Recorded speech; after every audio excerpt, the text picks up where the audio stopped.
જય શ્રી રામ મિત્રો, નમસ્કાર, પ્રણામ, સ્વાગત છે તમારું આપણી યુટ્યુબ ચેનલમાં। મિત્રો, કહાનીમાં આગળ વધતા પહેલાં જ તમે ચેનલ પર નવા હોવ તો સબસ્ક્રાઈબ જરૂરથી કરી લેજો। તો ચાલો મિત્રો, વધુ સમય ના લેતા શરૂ કરીએ આજની કહાની। મામી, ઓ મામી, ક્યાં છો તમે? ચિરાગે ઘરે આવતા જ મામીને અવાજ લગાવ્યો એટલે શ્રુતિએ કહ્યું, મામી તો પોતાના રૂમમાં આરામ કરી રહ્યા છે। આ તમે શું લઈને આવ્યા છો? આટલા બધા શોપિંગ બેગ? વાહ, આટલી બધી શોપિંગ શું તમે મારા માટે કરીને આવ્યા છો? શ્રુતિ ખુશ પરંતુ આશ્ચર્યચકિત થઈને ચિરાગને પૂછવા લાગી। ચિરાગે કહ્યું, અરે ગાંડી, આ બધી શોપિંગ તારા માટે નથી કરી, આ બધું તો હું મારા વહાલા મામી માટે લઈ આવ્યો છું। ચાલ મામીના રૂમમાં જઈને તેમને સરપ્રાઈઝ આપીએ। આટલા બધા નવા અને સારા સારા કપડાં જોઈને તો મામી ખુશ થઈ જશે। શોપિંગ બેગ હાથમાં ઉપાડીને બંને જણા મામીના રૂમ તરફ ચાલતા થયા। મામી જુઓ, હું તમારા માટે શું લઈ આવ્યો છું। ચિરાગ એક શોપિંગ બેગમાંથી સિલ્કની સાડી કાઢીને મામીને બતાવવા લાગ્યો અને બોલ્યો, મામી, આ સિલ્કની સાડી છે, સિલ્કની। શ્રુતિ પણ પતિના હામાં હા મિલાવતા કહેવા લાગી, હા મામી, આ સાડી તમારા ઉપર ખૂબ જ સરસ લાગશે। પછી ચિરાગ બીજા બેગમાંથી એક ખૂબ જ સુંદર લખનવી ડ્રેસ કાઢીને મામી તરફ બતાવતા કહેવા લાગ્યો, મામી, આ ડ્રેસમાં તો તમે હિરોઈન જેવા લાગશો। આટલું સાંભળીને મામી હસવા લાગ્યા, સાથે ચિરાગ અને શ્રુતિ પણ હસવા લાગ્યા। આવી રીતે ચિરાગે ઘણી બધી સુંદર સુંદર વસ્તુઓ પોતાની મામી લતાબેનની સામે રાખી દીધી। પછી ચિરાગે શ્રુતિને કહ્યું કે શ્રુતિ, જા આપણા બધા માટે ચા બનાવીને લઈ આવ। શ્રુતિ ચા બનાવીને લઈ આવી અને ત્રણેય જણા સાથે બેસીને ગપ્પા મારતા મારતા ચા પીવા લાગ્યા।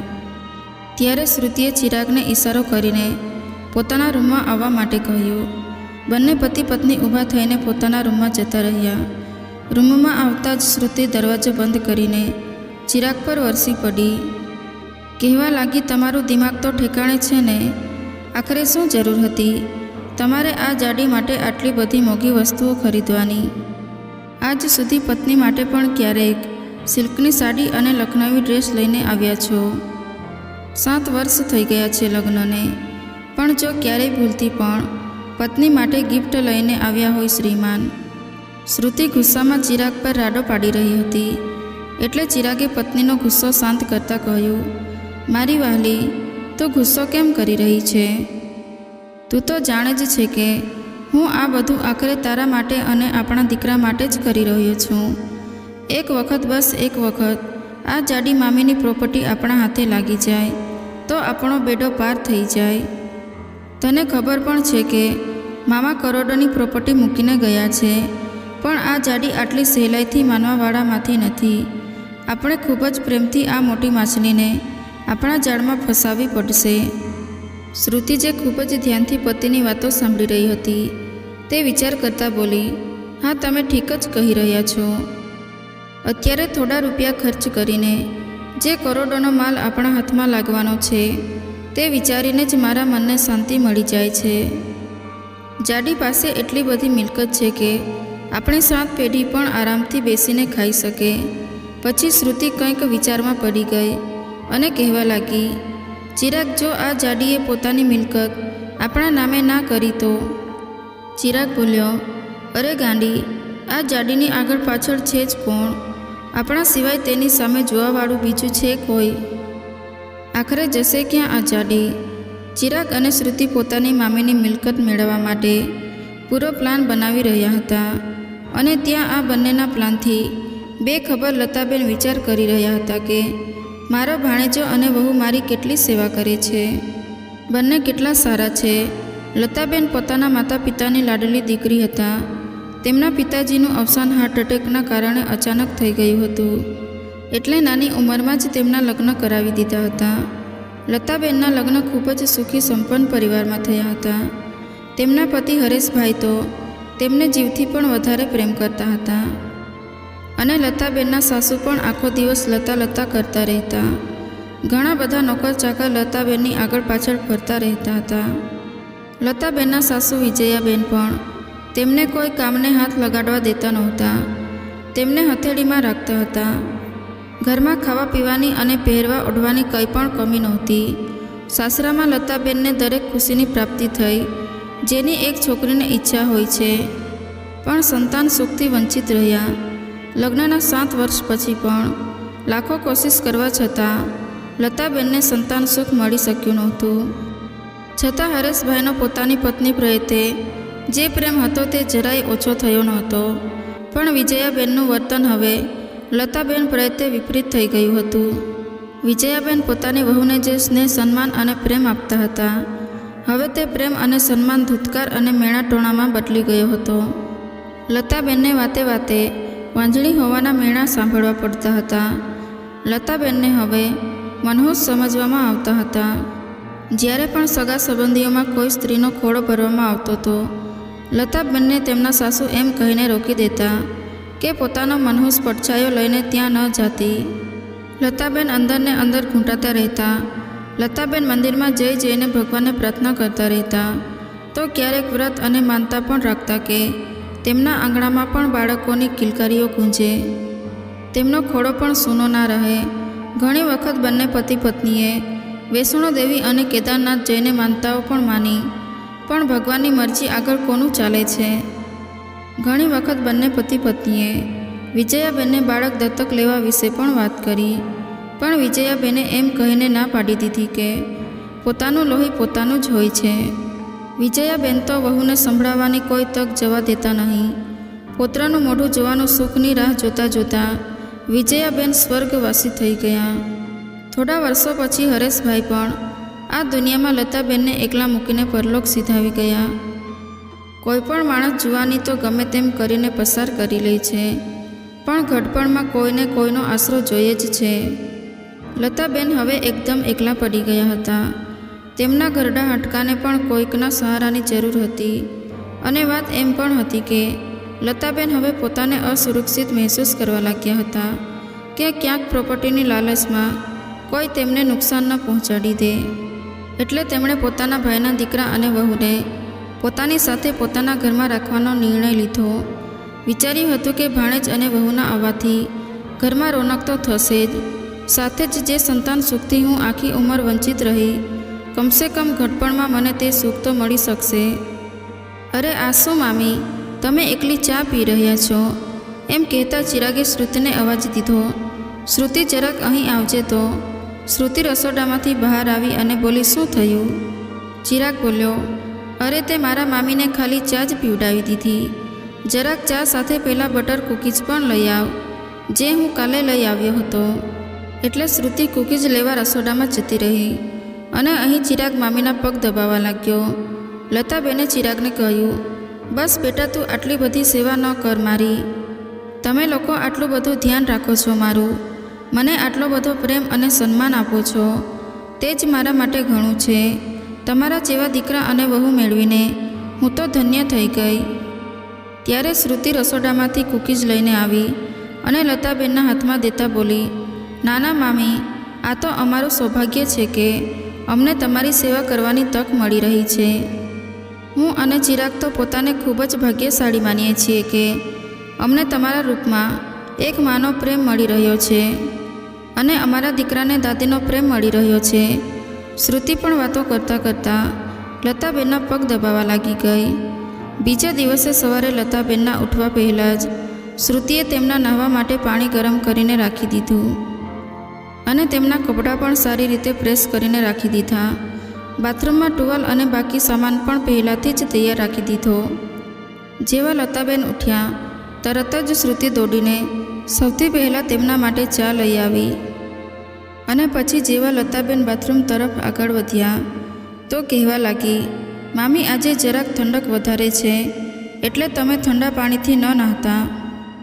મેં તમારા માટે પહેલાંથી જ ગરમ પાણીની ડોલ ભરી રાખી છે અને બાકી બધો સામાન પણ પહેલાંથી જ રાખી દીધો છે અને તમારી મનપસંદ સાડી પણ મેં પ્રેસ કરીને રાખી દીધી છે. શ્રુતિનો સેવાભાવ જોઈને લતાબેન મનમાં ને મનમાં વિચારવા લાગ્યા કે મારી સગી વહુ હોત તો પણ કદાચ મારી આટલી સેવા ના કરત જેટલી શ્રુતિ કરે છે. ભગવાને મને આટલી સારી વહુ આપીને મારું ઘડપણ સરળ બનાવી દીધું છે. ભવિષ્યમાં આવવાવાળી યાતનાઓથી અજાણ લતાબેન મનમાં ને મનમાં ભગવાનનો ધન્યવાદ કરવા લાગ્યા અને નાહવા માટે બાથરૂમમાં જતા રહ્યા. લતાબેન ન જતાં જ શ્રુતિ મોઢું બગાડીને દાંત પીસીને બોલવા લાગી, ખબર નહીં ક્યાં સુધી આ ડોશીની સેવા કરવી પડશે એમ બળબડ કરતી રૂમની બહાર નીકળી ગઈ. સાંજે ચિરાગ નોકરી પરથી ઘરે આવ્યો તો મામીને બજાર લઈ જઈને ચાટ ખવડાવવાની જીદ કરવા લાગ્યો. હાલો ને મામી, તમે આખો દિવસ ઘરમાં જ રહો છો, જરાક બારે ફરી આવીએ. આજે વાતાવરણ ખૂબ જ સરસ છે.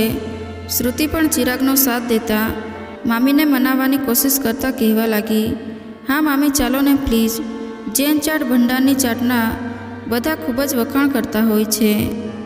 આ વાતાવરણમાં તો ઠંડા ઠંડા દહીં વડા અને ચટપટી દહીં પૂરી ખાઈને તો મજા જ પડી જશે વિચારીને જ મારા મોઢામાં તો પાણી આવી ગયું. શ્રુતિની વાત સાંભળીને લતાબેન હસવા લાગ્યા અને બોલ્યા, બેટા હરવા ફરવાનો દિવસ તો તમારો છે, તમે બંને જાઓ. એટલે ચિરાગ બોલ્યો, મામી તમારા વગર મજા નહીં આવે, તમે આવશો તો જ અમે પણ જઈશું, નહીંતર ક્યાંય નહીં જઈએ. એટલે લતાબેન સાથે જવા માટે રાજી થઈ ગયા અને બધા બજાર જવા માટે નીકળી ગયા. બધા સ્વાદિષ્ટ ચાટ ખાઈને પાછા ઘરે આવી ગયા અને પોતપોતાના રૂમમાં સૂવા જતા રહ્યા. રૂમમાં જતાં જ શ્રુતિ કહેવા લાગી કે હવે તો આવ ભગત કરીને આપણે આ જાડીને બોટલમાં ઉતારી દીધી છે. હવે તો લાગે છે જલ્દી જ આ જાડી પોતાની મિલકત આપણા નામે કરી જ દેશે. ચિરાગ પણ બોલ્યો, હાસ તો વળી, આટલી બધી મિલકત મર્યા પછી શું પોતાની સાથે બાંધીને લઈ જશે. વિચારીને જ ખુશ થતાં બંને સૂઈ ગયા. બીજા દિવસે સવારે પણ શ્રુતિ લતાબેનની આ ભગત કરતાં કહેવા લાગી, મામી ઘણા દિવસોથી મેં તમારા રૂમની સાફ સફાઈ નથી કરી, કબાટ પણ સરખો કરવા જેવો જ થઈ ગયો છે. ઠીક છે બેટા, તો રૂમની સફાઈ કરી લે, ત્યાં સુધી હું બહાર આંગણામાં બેસું છું. એટલું કહીને લતાબેન બહાર જતા રહ્યા અને લતાબેનના ગયા પછી શ્રુતિ તેમના રૂમની સારી રીતે સફાઈ કરવા લાગી. દરેક જગ્યાએ સાફ સફાઈ કરી, કચરા પોતા કરી, પલંગ ઉપર નવો ઓછાડ પણ પાથરી દીધો. સાફ સફાઈ કરતાં શ્રુતિ કબાટની અંદર રહેલા લોકરને જોવા લાગી. પછી શું હતું તેનું ખુરપાતી દિમાગ તે લોકર ખોલવામાં લાગી ગયું. તે વિચારવા લાગી કે જાડીએ જરૂર આમાં કોઈક ને કોઈક કિંમતી ચીજ વસ્તુ અથવા કિંમતી દાગીનાઓ રાખ્યા હશે. એમ વિચારીને તે લોકરની ચાવી શોધવા લાગી. ઘણું શોધ્યા પછી લતાબેનના કપડાની થપ્પી નીચેથી તેને ચાવી મળી ગઈ. શ્રુતિએ ઉત્સાહપૂર્વક લોકર ખોલ્યું, જેમાંથી તેને એક ફાઇલ મળી. શ્રુતિના મોઢામાંથી નીકળ્યું, લ્યો, મેં તો વિચાર્યું હતું કે આમાં ઘણા બધા રૂપિયા અને કિંમતી દાગીના રાખ્યા હશે, પણ આમાં તો કાગળિયાથી ભરેલી એક જૂની ફાઇલ જ છે. ચલો કંઈ વાંધો નહીં, ખોલીને તો જોઉં આખરે આમાં શું છે. શ્રુતિએ ફાઇલ ખોલીને વાંચવાનું શરૂ કરી દીધું. તેણે જ્યારે ફાઇલનો બીજો કાગળ ફેરવ્યો તો તેની આંખો ફાટેલી રહી ગઈ. તેનો ચહેરો સફેદ પડી ગયો. તેણે ફાઇલ પાછી લોકરમાં રાખી કબાટ બંધ કરી દીધો. સફાઈ થયા પછી લતાબેન પાછા પોતાના રૂમમાં આવીને આરામ કરવા લાગ્યા અને અહીં વિચાર કરીને શ્રુતિનું દિમાગ ખરાબ થઈ રહ્યું હતું. ચિરાગ જ્યારે ઓફિસેથી આવીને પોતાના રૂમમાં ગયો તો શ્રુતિને આવી રીતે બેઠેલી જોઈને પૂછવા લાગ્યો, શું થયું તને? આટલા ગહન વિચારમાં કેમ છે? ચિરાગને જોઈને જ શ્રુતિ પોતાની છાતી પીટતા રોવા લાગી અને રડતા બોલી, હે ભગવાન, હાયરે ફૂટી કિસ્મત. શ્રુતિને આવી રીતે રડતા જોઈને ચિરાગ હેરાન રહી ગયો અને બોલ્યો, શું થયું? કેમ આટલી બધી રડી રહી છે? કંઈક તો કહે.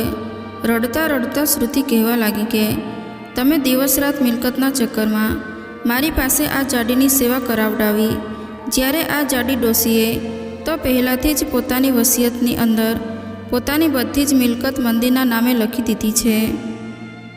આટલું સાંભળતા જ ચિરાગના પગ નીચેથી જાણે જમીન સરકી ગઈ. તે એકદમ સ્તબ્ધ રહી ગયો. ગુસ્સાના કારણે તેનો ચહેરો લાલ થઈ ગયો. તે ગુસ્સામાં જેવો જ લતાબેનના રૂમ તરફ જવા આગળ વધ્યો કે શ્રુતિએ તેનો હાથ પકડીને તેને રોકી લીધો અને કહેવા લાગી કે નહીં ચિરાગ, આને આટલી સરળતાથી નહીં છોડીએ. અરે આટલી સેવા તો આજ સુધી મેં પોતાની સગી માની પણ નથી કરી જેટલી આ જાડીની કરી છે. અને આ આટલી ચાલાક નીકળી કે બધી જ મિલકત આપણા બદલે મંદિરમાં દાન કરીને બેસી ગઈ. ચિરાગ, જેટલી સેવા આપણે બંનેએ આ જાડીની કરી છે, જ્યાં સુધી તેટલી જ આને હું હેરાન ન કરી લઉં ત્યાં સુધી મને શાંતિ નહીં મળે. ચિરાગ પણ કહેવા લાગ્યો કે સાચું કહી રહી છે તું. શ્રુતિ, આ ડોસીને તો આપણે બંને મળીને એવો સબક શીખવાડીશું કે 7 જન્મ સુધી યાદ રાખશે. બંને પતિ પત્ની મળીને લતાબેનને હેરાન કરવાના પ્લાન બનાવવા લાગ્યા. બીજા દિવસે સવારે જ્યારે લતાબેન ઉઠીને બહાર આવ્યા તો શ્રુતિ પહેલાંથી જ અકળાઈને બેઠી હતી. લતાબેન બોલ્યા, બેટા, આજે તે મને ચા ના આપી. લતાબેનની વાત વચ્ચેથી જ કાપીને શ્રુતિ રાત પાડીને બોલી, જાડી ડોસી બેઠા બેઠા ઘણી ચા પી લીધી, ઘણી સેવા કરાવી લીધી તે પોતાની. હવે અમારી વારી છે. આજથી તું મને ચા બનાવીને પીવડાવીશ. ચા શું, આજથી ઘરનું બધું જ કામ પણ તું જ કરીશ. ચલ ડોસી, જા રસોડામાં અને કામ પર લાગી જા. શ્રુતિની વાતો સાંભળીને લતાબેન તો હેરાન રહી ગયા, પણ કંઈ બોલ્યા વગર જ રસોડામાં જતા રહ્યા અને કામ કરવા લાગ્યા. લતાબેન ખૂબ જ શાંત સ્વભાવના અને બુદ્ધિમાન હતા. તે ખૂબ જ સૂઝબૂઝથી કામ કરતા હતા, એટલે શ્રુતિને કંઈ પણ કહેવું તેમને જરૂરી ન લાગ્યું અને ચૂપચાપ કામ કરતા રહ્યા. લતાબેન રસોડાનું કામ કરીને નવરાજ થયા હતા કે ચિરાગ પોતાનો શર્ટ લઈને આવ્યો અને લતાબેન પર ફેંકીને બોલ્યો, આ મારી સફેદ શર્ટ સારી રીતે ધોઈને પ્રેસ કરી નાખજો. યાદ રાખજે, થોડી પણ મેલી રહી ગઈ તો તારી ખેર નથી. આ સાંભળીને લતાબેનની આંખોમાં આંસુ આવી ગયા. આંખોમાં આંસુ સાથે લતાબેન શર્ટ ધોવા જતા રહ્યા. આ ઉંમરમાં આટલું બધું કામ કરીને લતાબેન થાકી ગયા હતા, એટલે સૂવા માટે પોતાના રૂમમાં જતા રહ્યા. આ સમયે તેમનું અંગે અંગ થાકીને ચૂરચૂર થઈ ગયું હતું. બીજા દિવસે સવારે ચિરાગ અને શ્રુતિનો અત્યાચાર ફરી શરૂ થઈ ગયો અને દિવસે ને દિવસે આ અત્યાચાર વધતો જ રહ્યો. એ ડોસી, ક્યાં મરી ગઈ છો? ચિરાગ રાડ પાડતા બોલ્યો. લતાબેન ઝડપથી બહાર આવ્યા. ચિરાગે કહ્યું, આજે ઓફિસેથી મારા થોડાક મિત્રો આવવાના છે, તેમના માટે સારા સારા પકવાન બનાવી દેજે. વેજીટેબલ પુલાવ, પંજાબી શાક, પૂરી ખીર સાથે રાયતું પણ. જમવાનું લાંબુ લિસ્ટ સંભળાવતા ચિરાગ બોલ્યો, અને દરેક વસ્તુ એવી સ્વાદિષ્ટ હોવી જોઈએ કે મારા દોસ્તાર આંગળા ચાટતા રહી જાય. જા, કામ પર લાગી જા. આવી રીતે આજે સવારથી જ લતાબેનની ડ્યુટી રસોડામાં લગાડી દીધી. લતાબેન પણ ડરેલા ચૂપચાપ રસોડામાં જઈને કામ કરવા લાગી ગયા. તેમણે કલાકો સુધી પરસેવો પાડીને ચિરાગના કહ્યા મુજબ બધા એકથી એક સ્વાદિષ્ટ પકવાન બનાવી દીધા. ચિરાગના દોસ્તારોએ જ્યારે ભોજનના વખાણ કર્યા તો ચિરાગ ખુશ થઈને બોલ્યો કે બધા જ પકવાન મારી પત્ની શ્રુતિએ બનાવ્યા છે. શ્રુતિ પણ પોતાના વખાણ સાંભળીને ગર્વ કરવા લાગી. આ બધું જોઈને લતાબેનની આંખોમાં આંસુ આવી ગયા. મહેમાનોના ગયા પછી લતાબેને બધા જ વાસણો ધોયા, રસોડું સાફ કર્યું અને પોતે જમવા માટે થાળી લીધી તો જોયું કે તેમના માટે કંઈ પણ જમવાનું બચ્યું નહોતું. લતાબેને ગમે તેમ કરીને પોતાના આંસુ રોક્યા અને ભૂખ્યા પેટે જ પોતાના રૂમમાં જતા રહ્યા. ભૂખ્યા પેટે હવે તેમની તબિયત પણ ખરાબ થવા લાગી. તેમને ચક્કર આવવા લાગ્યા. એક તો વહુ અને ભાણેજના જુલમ અને બીજી તરફ ખાલી પેટ. જ્યારે તે બાથરૂમ જવા માટે ઊભા થયા તો ચક્કર ખાઈને ધડામ કરીને જમીન પર પડી ગયા. શ્રુતિએ જોયું તો તેમને બેઠા કરવાના બદલે હસવા લાગી અને બોલી, ખાઈ ખાઈને જાડી ભેંસ જેવી થઈ ગઈ છો, સરખી રીતે ચાલી પણ નથી શકતી. લતાબેન ગમે તેમ કરીને પોતાની જાતને ઊભી કરીને પલંગ પર આડા પડી ગયા. હવે તો રોજની આ જ કહાની હતી. લતાબેનને હજી સુધી કંઈ સમજાતું નહોતું, પણ તેમણે મનમાં નક્કી કરી લીધું હતું કે હવે વધારે અત્યાચાર સહન નથી કરવો. લતાબેન ખૂબ જ સમજદાર મહિલા હતા. તેઓ પોતાનો બધો જ સામાન એવી રીતે રાખતા હતા કે અંધારામાં પણ ગમે તેમ વસ્તુ મળી જાય. હવે તેમણે પોતાનો રૂમ ધ્યાનથી જોયો તો એક બે વસ્તુ પોતાની જગ્યાએથી આડા અવળી લાગી. એટલે લતાબેને તરત જ પોતાનો કબાટ ખોલીને લોકર જોયું તો તેમને કબાટની હાલત પણ કંઈક એવી જ લાગી. લોકરની ચાવી પણ ત્યાં નહોતી જ્યાં તેમણે રાખી હતી. બસ પછી શું હતું? બધી વાત તેમને સાફ સાફ સમજાઈ ગઈ કે આ બધું કારસ્થાન શ્રુતિનું છે, કેમ કે તે જ થોડા દિવસો પહેલાં રૂમની સફાઈ કરવા આવી હતી અને ત્યારે જ તેણે મિલકતના કાગળ જોઈ લીધા હશે જે લતાબેને અત્યાર સુધી સંતાડીને રાખ્યા હતા. લતાબેન સમજદારની સાથે સાથે એક દ્રઢ નિશ્ચયવાળા મહિલા હતા. તેમણે મનમાં ને મનમાં નિર્ણય લઈ લીધો કે આ સાપોથી પોતાની સુરક્ષા તો કરીશ જ, સાથે સાથે તેમનો એવો પાઠ ભણાવીશ કે તેમને પોતાની નાની યાદ આવી જાય. બીજા દિવસે કંઈક બહાનું કરીને લતાબેન બાજુના ગામમાં વિક્રમભાઈ પાસે પહોંચી ગયા, જેમનો પોતાનો એક અખાડો હતો. તેઓ પોતે પણ એક જમાનામાં પહેલવાન હતા. લતાબેન તેમને રાખડી બાંધતા હતા અને તેઓ પણ લતાબેનનું ખૂબ જ માન સન્માન રાખતા હતા અને સગી બહેન કરતાં પણ વધારે તેમને માનતા હતા. લતાબેન પોતાના ભાઈ વિક્રમને મળીને ખૂબ જ રડ્યા અને તેમને પોતાની સાથે થયેલા અત્યાચારની બધી જ વાત સંભળાવી. આટલું સાંભળતા જ વિક્રમભાઈ પોતાના પહેલવાનોની સાથે નીકળી પડ્યા ચિરાગ અને શ્રુતિને પાઠ ભણાવવા. જ્યારે તે લોકો ઘરે પહોંચ્યા તો ચિરાગ અને શ્રુતિ બંને મસ્ત થઈને આરામ કરી રહ્યા હતા. પહેલવાનોએ તે બંનેને ઉપાડીને ફટકાર્યા અને બોલ્યા, કેમ અમારી બહેનની ઊંઘ હરામ કરીને તમે બંને અહીં આરામથી સૂઈ રહ્યા છો? ઉપાડો બંનેને અને લઈ હાલો અખાડામાં, વિક્રમભાઈએ પોતાના રૂઆબદાર અવાજમાં કહ્યું. આટલું સાંભળતા ચિરાગ અને શ્રુતિ બંને ડરી ગયા અને ધ્રુજવા લાગ્યા.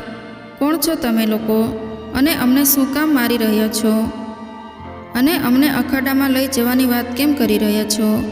તેમાંથી એક પહેલવાન બોલ્યો કે તમે અમારી માસૂમ બહેન પર એટલો બધો અત્યાચાર કર્યો, હવે અમે તમને અખાડામાં લઈ જઈને છઠ્ઠીનું દૂધ યાદ અપાવીશું અને એવો પાઠ ભણાવીશું કે યાદ રાખશો. એટલું બોલતા જ પહેલવાને ચિરાગને જોરદાર મુક્કો માર્યો. મુક્કો ખાઈને જ ચિરાગને સાચે જ નાની દાદી બધા જ યાદ આવી ગયા. લતાબેને પણ શ્રુતિ અને ચિરાગને જોરદાર તમાચો માર્યો. બસ પછી શું હતું? બંને જણા રડતા રડતા લતાબેનના પગમાં પડી ગયા અને માફી માંગવા લાગ્યા. પણ લતાબેને તેમને માફ કર્યા નહીં.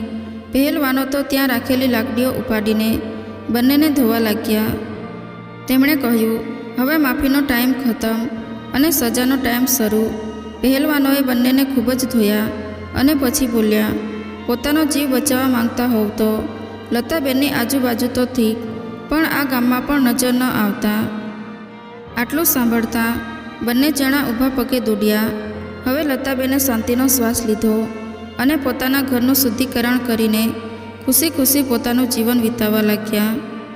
મિત્રો, આ સાચી ઘટના પર આધારિત કહાનીથી આપણને એ શીખવા મળે છે કે આજના કળિયુગમાં પોતાની સગી સંતાન પણ મા બાપને દગો આપે છે અને ખાસ કરીને ઘડપણમાં તો સાથ છોડી જ દે છે. એટલે કોઈ અજાણ્યા પર વિશ્વાસ કરવો નુકસાનકારક જ થઈ શકે છે. એવું નથી કે આજના જમાનામાં સારા માણસો નથી, પણ સતર્ક રહેવું ખૂબ જ આવશ્યક છે. એટલે સતર્ક રહો અને સુરક્ષિત રહો. આજની કહાની કેવી લાગી તે કોમેન્ટ બોક્સમાં જરૂરથી જણાવજો અને જો કહાની પસંદ આવી હોય તો લાઈક કરીને વધુમાં વધુ શેર પણ કરજો અને આવી જ અવનવી કહાની સાંભળવા માટે ચેનલને સબસ્ક્રાઈબ જરૂરથી કરજો.